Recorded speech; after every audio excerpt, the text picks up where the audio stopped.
Assalamu alaikum wa rahmatullahi wa barakatuh.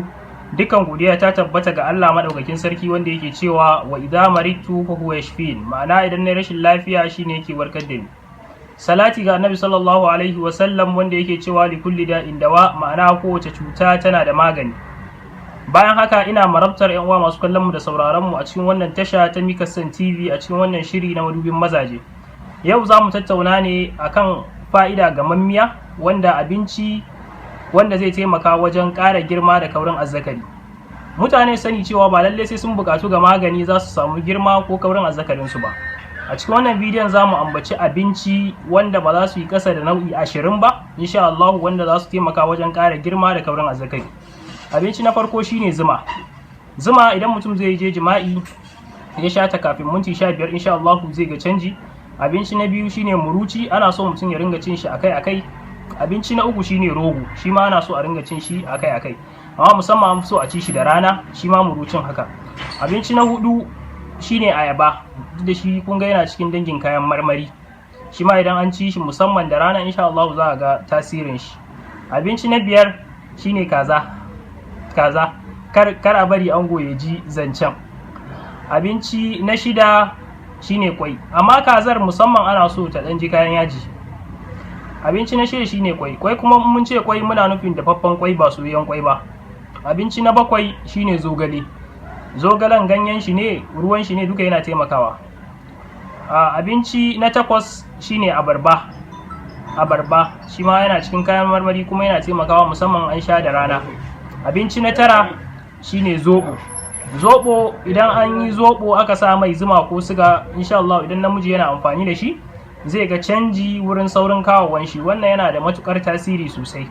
Abinci na goma kuma magani na goma shine tsamiya.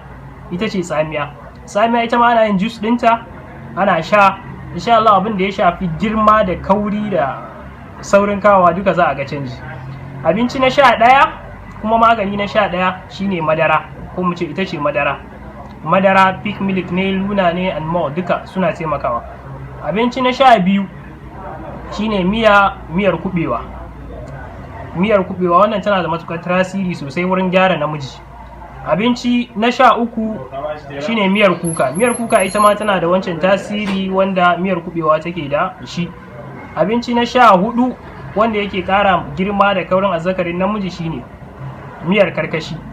Abinci na 15 miyar shuwakan nan tana da khususiyat da yawa, ko da akwai infection da sauransu duka tana taimakawa wajen magance su.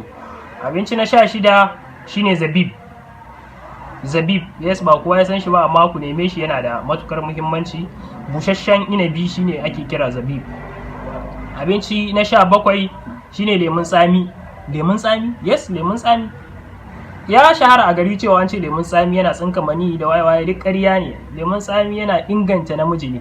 Adadin da mutum zai sha lemun tsami ya lalata mai mani adadi ne mai yawa, mutum ba zai ma iya shan shi ba.